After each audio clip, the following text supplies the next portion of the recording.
Matt Rhule and staff continue the momentum in this 2024 cycle. Big time recruits, big time transfers coming in left and right.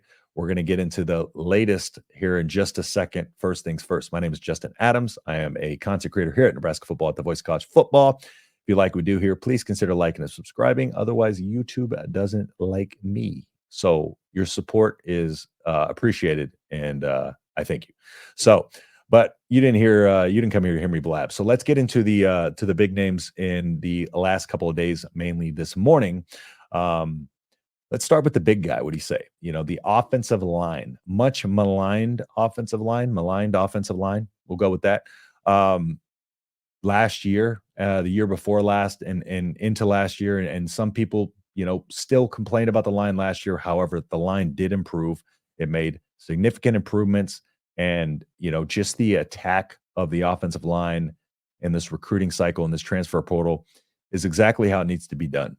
I'm a firm believer that you cannot build an offensive line through the transfer portal. You need a combination of recruits, mainly recruits, and then transfer portal guys for leadership.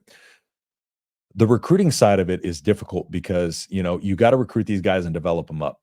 But the offensive line, more than any other unit on the field, it's a unit. It works as one. And for that to happen, it needs cohesion, it needs camaraderie, and it needs guys that have played together. That can only be gained with experience. So you can't build an entire offensive line on the transfer portal like Colorado's trying to do. So what Matt Rhule has done, we have guys like Grant Bricks in this recruiting cycle, but then we're going to get these guys like Michael MAZZCCUA from Florida. He played at Florida, played at Baylor before that. And actually, fun fact, a lot of people may not remember this, but he visited last year, almost a year ago, the same weekend as Billy Kemp. Michael MAZZCCUA was visiting when he was transferring out of Baylor, ultimately ended up at Florida. But that says a lot about the relationships that Matt Rhule builds with these players. Again, I mentioned the relationships a lot, but here's another example. Visited Nebraska, ultimately decided he liked Florida better, gets to Florida, realizes Florida maybe isn't what he expected it to be or what they portrayed it to be. Now he sees an opportunity to go elsewhere and circles back to Nebraska. So anytime you can get a guy who visited campus, went somewhere else, and then comes back to the school that he visited the previous year, that says a lot of good. It means that he believes what the staff is saying, and he's buying into what's going on right now with the program. And yeah, couldn't have come at a better time. 6'5", 325. He had a good season at Florida. If you look at the numbers just a little bit, it seems like there was a drop, but however, you got to remember the step up in competition. We'll bring the numbers up here. So according to Pro Football Focus, run blocking grade 68.4, which is excellent. Run blocking grade tends to be lower than the pass blocking grade. So that's why you can see the ranking here. 91st out of 569 qualified for run blocking, 279th out of 590. And pass blocking, offensive grade 69 is 103rd out of 629. And as you can see here, all of those are green, indicating good grades. And yeah, just a very big, large guard that is going to come in and immediately vie for the starting role and push these guys, but give them a lot of leadership and also just help these young guys and develop them up. Comparing him to, our last year's line, look in comparison to Ethan Piper, you can see the big difference in the numbers here. Ethan Piper balanced, yes, but all of the numbers were lower. You move over here into Rhule, great pass blocking grade, a better pass blocker, but not quite as good as a run blocker. And overall offensive grade 62.8. And like I said, these run blocking grades tend to be lower than the pass blocking grades. So having a guy of his caliber coming into to a run blocker is going to be imperative. And then Justin Evans Jenkins, somebody we're really excited about at the guard position, 6'1", 315. Just a tremendous year, pass blocking 81.6 grade. He did see a pretty good amount of snaps this previous year, but the run blocking grade needs a lot of work. So you can see the approach this staff has, and they're trying to target these weaknesses and kind of get these guys that can come in here and immediately address those weaknesses. And it's good to see that we're getting some guys in here to come in and protect, our new asset in Dylan Raiola. But not only that, we're getting him weapons. Dowdle last week, Isaiah Nair, and this morning, the big news, Jamal Banks. So for those that don't know, Jamal Banks, a 6'4", 205 receiver, played at Wake Forest, and was their wide receiver one there. 107 receptions in his 4 years, 1,400 yards, and 13 touchdowns. All ACC honorable mention in 2022. And with better QB play, he would be even more coveted. But, as it sits, a 90 rated 4-star recruit in the transfer portal cycle, was targeted by Michigan, Notre Dame, Wisconsin, actually visited Notre Dame, I think more recently, and was deciding finally out of Nebraska and West Virginia. Ultimately decided he liked what Matt Rhule and the staff were doing here, and he's on board. You have to think that Dylan Raiola probably doing a lot of peer recruiting with these guys.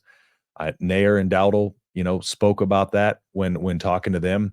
And, we were talking about the additions that could be had because of, Raiola's announcement, but there wasn't a lot of time in the recruiting cycle, but him being able to come in here and get some offensive weapons and that were desperately needed. We know that there is talent in this wide receiver room, but there's not a lot of leadership and there's not a lot of experience. We get a guy with a lot of experience coming in here, helps us build around our young QB room, and is one of the more coveted receivers in the portal. So it's a big win overall for Nebraska, because looking at this offense last year, not a lot of players probably wanted to come here, and that's what makes the Raiola commitment even more important, is now it's getting these wide receivers with 1 year to play excited about what this offense could potentially be next year. And that's been evident by the commitments that we've gotten. Again, wide receiver 1, 6'4", 205.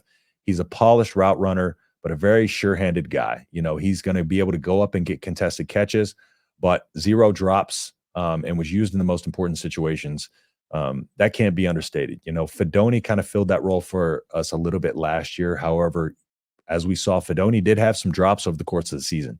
So, and Fedoni, he's excellent, but Satterfield, the way he wants to run this offense is he wants his tight ends to, be able to move around, but not move around based on that's what is necessity. And I think Fedoni wasn't able to be used as much as they wanted him to be used in multiple areas.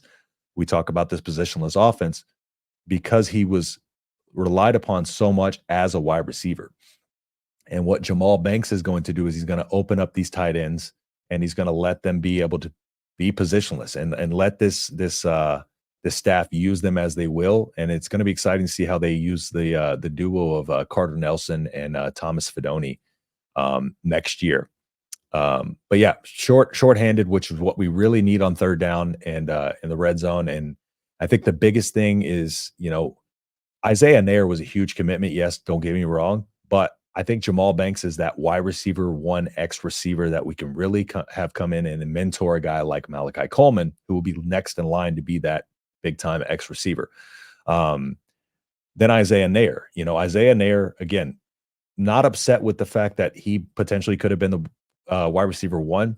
Isaiah Nair is great. However, just not a lot of experience last year, just because, he was coming off of 2 ACL tears. He went from Wyoming to Texas. He had in 2021, he had 12 touchdowns at 878 yards, then tore his ACL. He was expected to compete for the wide receiver 1 spot in that room with Xavier Worthy there, et cetera. And so he was supposed to be a big part of this Texas offense. Well, then Sark comes in. That was under Polasek. Sark comes in and, he gets a little buried post-injury. But 2 years removed from the ACL injury, should be 100%. And he's just a playmaker. What they did with him at Wyoming, especially, is they just got the ball in his hands and he blows the top off the defense. While Isaiah Nair is a big body guy, he is a deep ball threat through and through. He's just one of those guys that's got great ball skills. He's a yards after catch machine, crazy acceleration, difficult catches are all over his film. And, he's a guy that you want to get the ball in his hands, like I said, and Jamal Banks is one of those guys that you really want to, if you want to dial up a play to get a first down, or you want to dial up a play to, you know, you have to get yardage in a situation. You want to dial up a play in the red zone. He's the guy that you're going to probably specifically draw that play up to. You know, if we're running any back corner phase or anything like that, he's probably the jump ball guy that we're going up to get. But just the duo there on the outside, Isaiah Nair, Jamal Banks, and then you get Jalen Lloyd, you know, another speedster coming out there to blow a top off the defense. Malachi Coleman, you know, another, you know, few games of experience under his belt coming into next season. So excited to see his growth, but excited to see the development of them, you know, with now the leadership in that. You know, Marcus Washington's waiver getting denied was a big blow because Nebraska doesn't have a lot of experience. We know we have a ton of talent at wide receiver room, just not a lot of experience. Marcus Washington was the veteran presence in that locker room. Obviously, his waiver didn't get approved. He forgoes and goes to the NFL draft. And now we're in a position where we have depth, we have talent, and we have a quarterback and a running back, Dante Dowdle. So this offense, man, it's exciting. It's going to take a huge leap next year, in a year where it absolutely has to. You know, Big Ten is growing. A lot of these teams are coming over here with these big, explosive, powerful offenses, and Nebraska is going to need one to keep up in this Big Ten. And man, Matt Rhule and staff have pulled all the right strings, pushed all the right buttons. That'll do it for me here at Nebraska Football, at the voice of college football. If you like what we do here, like I said, please consider liking and subscribing. And if you haven't, join us on our Tuesday live streams at 7 p.m. Eastern, 6 p.m. Central, where we keep you updated on all the latest and greatest in Nebraska football. That is it for me, and I will see y'all in the next episode or on the Tuesday live stream. Peace.